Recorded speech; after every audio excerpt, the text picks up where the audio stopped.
Hello friends, welcome to my channel. My name is Dr. Deepak Dhumadia and today we are going to learn about past perfect tense. Past perfect tense in Gujarati પૂર્ણ ભૂતકાળ. ચલો હવે પૂર્ણ ભૂતકાળ આપણે શીખવાનો છે પણ હંમેશા હું એક વસ્તુ કોમન કહેતો આવ્યો છું કે ઉપયોગ પહેલાં યાદ રાખવાનો છે. તો ઉપયોગ ખાસ શીખી લો એટલે કોઈ દિવસ ટેન્સને ગોખવાની જરૂર નહીં પડે.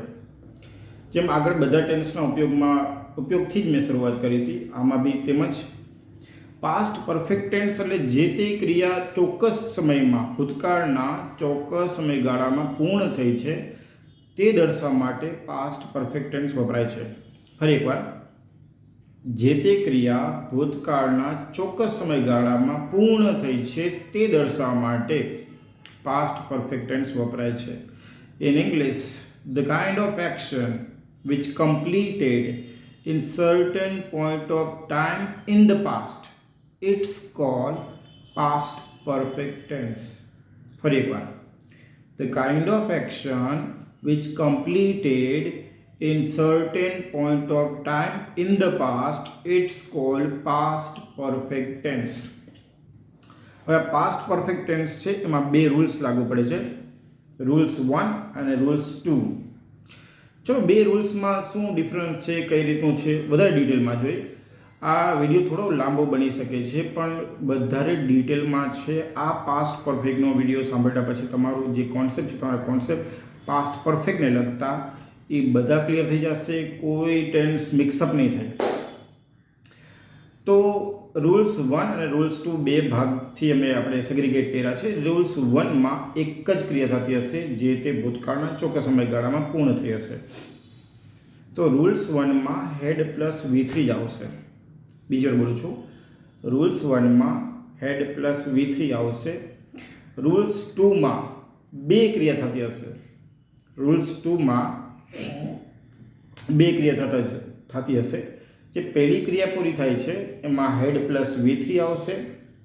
એની પછી બીજી ક્રિયા પૂરી થાય છે એમાં V2 આવશે. પાસ્ટનો ફોર્મ, ભૂતકાળનું રૂપ લાગુ પડશે, V2. ફરી એકવાર, રૂલ્સ 2માં બે ક્રિયા થતી હશે. પહેલી ક્રિયામાં હેડ પ્લસ V3, બીજી ક્રિયામાં V2 એટલે ભૂતકાળનું રૂપ લાગુ પડશે. આ રૂલ્સ 2 માટે છે. ચલો હવે આપણે ફોર્મ્યુલા જોઈ લઈએ, બરાબર છે, પાસ્ટ પરફેક્ટ ટેન્સની. તો પહેલાં સબ્જેક્ટ આવશે, પછી હેડ બધા સાથે વપરાય, I, we, you, they, he, she, it બધા સાથે વપરાય છે. Plus V3 plus object plus other words એટલે અન્ય શબ્દો. ફરી એકવાર, subject, had, V3, object, other words. આ આખી સેન્ટેન્સનું ફોર્મ્યુલા છે સેન્ટેન્સ કન્સ્ટ્રક્શન માટે. તો સેન્ટેન્સ સ્ટ્રક્ચર માટે આપણે આખી ફોર્મ્યુલા જોઈ લીધી. હવે એક એક્ઝામ્પલ હું તમને કહું છું, એ ધ્યાનથી સાંભળી લો, બરાબર છે. હું એમ કહું કે ભાઈ દર્શન અને ધ્રુપદ બંનેએ 2 વર્ષ પહેલાં એક સાયન્સ પ્રોજેક્ટ પૂરો કર્યો હતો.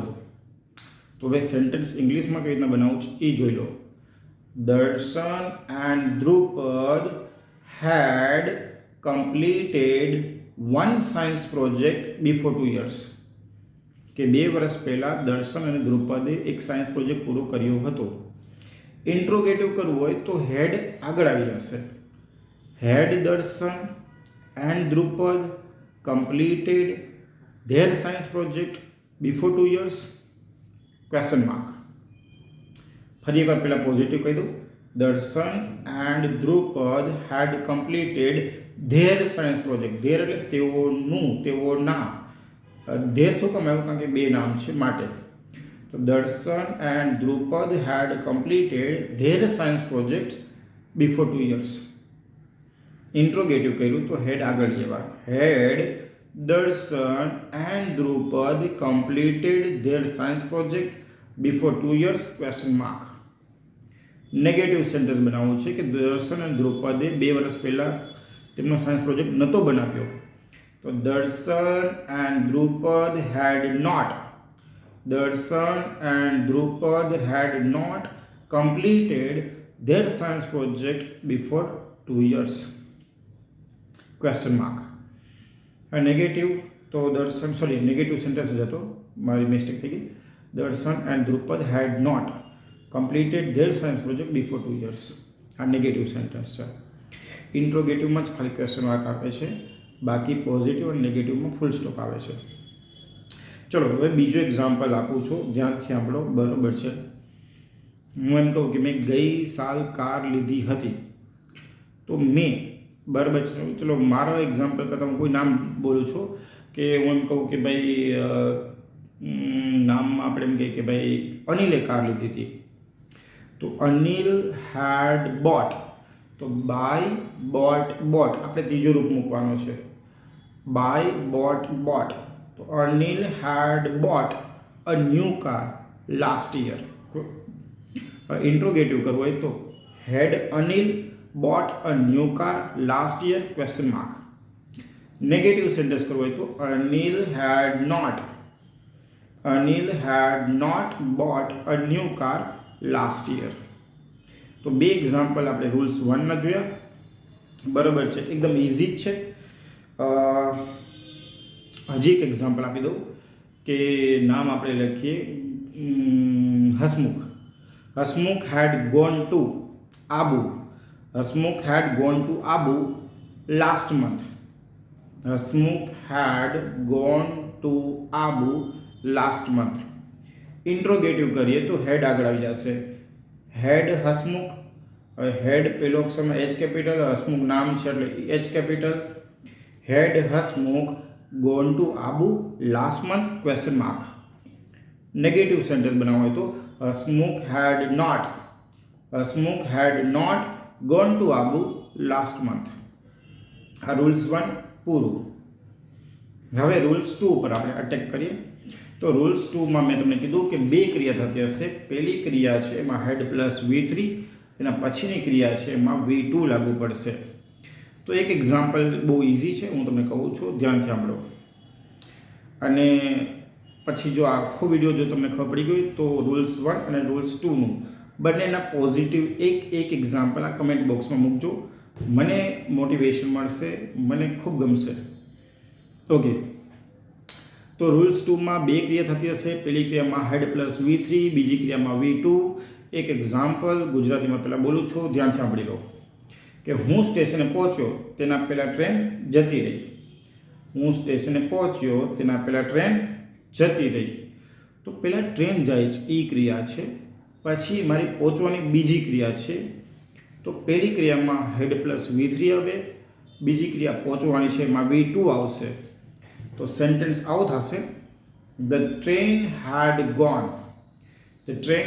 Gone before I reach at the station. ફરી બોલું છું, એક મિનિટ, આ જરાક એરોપ્લેન મોડમાં રાખી દઉં એટલે વચ્ચે આપણો વિડીયો કટ ના થાય. Again, the train had gone before I reach at the station. ફરી એકવાર, the train had gone before I reached ED, before I reached at the station. આ પોઝિટિવ સેન્ટેન્સ થઈ ગયું. ઇન્ટ્રોગેટિવ કરવું હોય તો હેડ આગળ આવી જશે, ખાલી એટલું જ કરવાનું છે, બાકી બધું એઝ ઇટ ઇઝ જ છે. Had the train gone before I reach at the station question mark. હેડ the train gone before I reach at the station question mark. Negative sentence બનાવવા હોય તો the train had not gone to, the train had not gone before I reached at the station. The train had not gone before I reached at the station. તો આખું positive, interrogative, negative example rules. તો past perfect ટેન્સમાં આપણે હવે બીજો example discuss કરીએ છીએ. બીજો example પહેલાં હું ગુજરાતીમાં તમને કહું છું, ધ્યાનથી સાંભળી લો. બધા વિદ્યાર્થીઓ હોમવર્ક પૂરું કરી લીધું ટીચર ક્લાસમાં આવે તે પહેલાં. બીજી વાર બોલું છું, બધા વિદ્યાર્થીઓએ હોમવર્ક પૂરું કરી લીધું ટીચર ક્લાસમાં આવે તે પહેલાં. તો પહેલી ક્રિયા થઈ, બધા સ્ટુડન્ટ્સ છે જે હોમવર્ક પૂરું કરી તે. પછી બીજી ક્રિયા ટીચર આવવાની છે, તો પહેલી ક્રિયામાં હેડ પ્લસ V3, પછી ટીચર આવવાની ક્રિયા છે એટલે એમાં V2 લાગશે. એટલે સેન્ટેન્સ આવું થઈ જશે, all students had completed their homework before the teacher entered in the classroom. ફરી બોલું છું. All students had completed their homework before the teacher entered in the classroom. Interrogative કરવું હોય તો હેડ આગળ આવી જશે. Had all students completed their homework before the teacher entered in the classroom? Question mark. Negative sentence કરવું હોય તો all students had not completed their homework before the teacher entered in the classroom. હવે last example past perfect ટેન્સમાં મારા મમ્મીએ જમવાનું બનાવી નાખ્યું જ્યારે મહેમાન ઘરે આવ્યા ત્યારે. તો મારા મમ્મીએ જમવાનું બનાવી નાખ્યું જ્યારે મહેમાન ઘરે આવ્યા ત્યારે, એટલે ગુજરાતીમાં આ રીતે બને છે. તો પહેલી ક્રિયા જમવાનું બનાવવાની છે, પછીની ક્રિયા મહેમાનની આવવાની છે, અને જ્યારે ત્યારે માટે આપણે એક ખાસ વાપરીએ છીએ વેન એટલે જ્યારે ત્યારે. તો માય મધર હેડ કુકડ, જો આમાં કુકડ ઈડી લાગે છે તો કુકડ ના બોલતા કુકડ આવે. અમુક જે શબ્દો છે જેનો ઉચ્ચાર ડમાં નહીં પણ ટમાં થાય છે, જેમ લુકડ, લાઇકડ, ટોકડ, આ બધા જે છે બરાબર, લુકડ, લાઇકડ, હેલ્પડ, ટોકડ, આ બધામાં ટ જ આવે છે, એ ખાસ યાદ રાખજો. તો my mother had cooked the food when the guest arrived. Full stop. My mother had cooked the food when the guest arrived. Interrogative કરીએ તો had my mother cooked the food when the guest arrived? Question mark. Had my mother cooked the food when the guest arrived? Question mark. My mother had not cooked the food when the guest arrived. Last example હતું. તો આપણે આ રીતે 3 example જોયા. જો rules 1 rules 2 બંનેમાં 3 example discuss કર્યા છે પાસ્ટ પરફેક્ટ ટેન્સના. અને જો તમને અમારી મહેનત ગમી હોય તો પ્લીઝ લાઈક, કમેન્ટ અને સબસ્ક્રાઈબ કરી દેજો. બરાબર છે, એ પ્રકારનું અમને મોટિવેશન વધારે મળશે. અને બને તો તમારા ફ્રેન્ડ્સ, રિલેટિવ સાથે શેર વધારે કરજો. આ એના માટે જ છે કે જેને ઘર બેઠા આરામથી મસ્ત મજાનું ઇંગ્લિશ શીખવું છે, સ્ટેપ બાય સ્ટેપ શીખવું છે.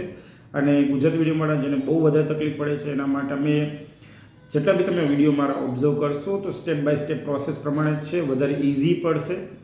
કારણ કે જેટલા બી ન્યૂ લર્નર્સ હોય છે એના માટે એક મોટી ડિફિકલ્ટી છે કે સ્ટાર્ટ ક્યાંથી કરવું, સ્ટેપ બાય સ્ટેપ જર્ની કઈ છે. તો એના માટે ખાસ આ વિડીયો છે. પ્લીઝ વધારે સબસ્ક્રાઈબ કરજો, શેર કરજો, લાઈક કરજો. અને હા, આ વિડીયો આખો ખબર પડી હોય તો એક સેન્ટેન્સ છે બરાબર છે એ કમેન્ટ બોક્સમાં લખજો, હું ચેક કરીશ, હું રિપ્લાય બી આપીશ. Thank you very much. Bye. જય શ્રી કૃષ્ણ.